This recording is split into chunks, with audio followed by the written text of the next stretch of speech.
Well, hello.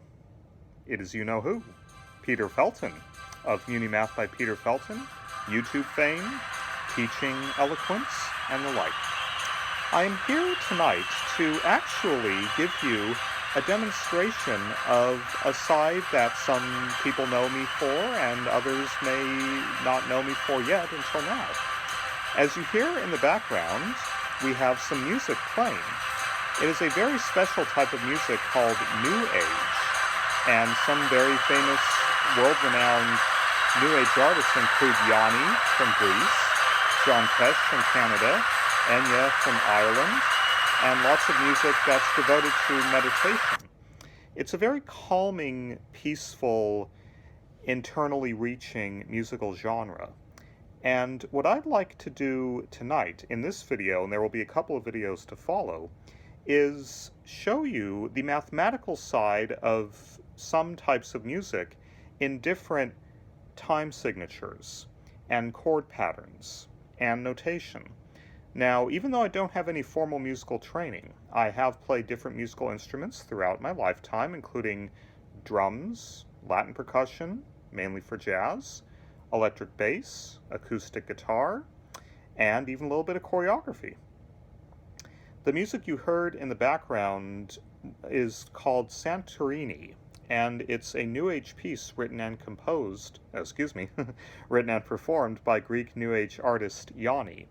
And this version that you heard a minute ago, and I'll play it again in just another minute, is a live version that was performed in front of the actual Acropolis landmark located directly beneath the Parthenon in Athens, Greece. And Yanni himself is native-born Greek in the city of Kalamata, Greece.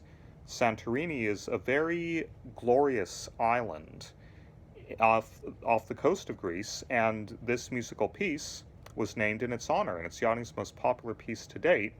And I myself created a dance to this piece in the form of an interpretive dance during my sophomore year in college. I was inspired to create the dance after a very fun and eventful, to a degree, eventful evening out clubbing in April 2003.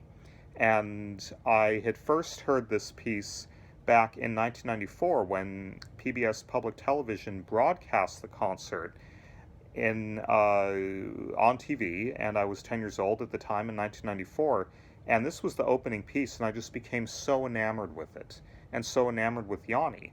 And I didn't really revisit him and his work until 9 years later, when I was 19 years old and wrapping up my freshman year of college. And I happened to go to my local music store, Amoeba Music in San Francisco, and bought this entire performance on CD, as was the thing to do because iTunes didn't exist yet. And this was the opening piece, and I never knew the title of the piece, but I did recognize the melody instantly.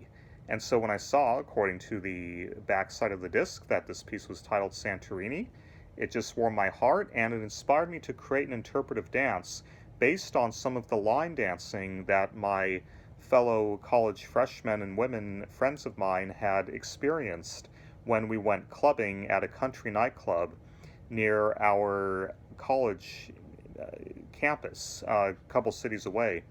So it was fantastic, and the theme of the dance that I created was a combination nightclub scene and eventual kind of interpretive choreographic storytelling of the course of romance. The official title of my piece was The Santorini Stage Show, A Glance at Romance. And as the writer and director of the dance, albeit not the composer or performer of the piece itself, that honor goes to Yanni, and the live version was performed by the London Royal Philharmonic Concert Orchestra in front of the Acropolis in Athens, Greece in 1994, as broadcast on PBS that same calendar year.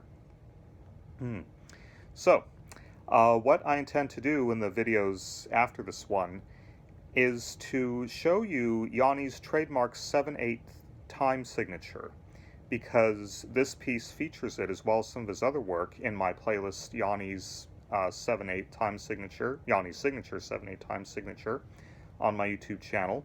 And I'll do some demonstrations with you as well that are very percussive in terms of clapping. So, again, having performed this piece choreographically 6 times for local members of the school community and public in spring 2004, I was the writer and director and co-star in the show. It was one of my favorite moments in college, one of the most meaningful to date in my life. And I will tell you a little more and show you a little more about the musical percussive elements of this piece in the 7/8 time signature. Now, even though this is not Munimath, it is definitely still math because music is 100% mathematical. If you really don't know your math, playing and composing music is very tricky because you have to stay in rhythm with who and what you're playing. And you also have to create melodies that have their own means of mathematics.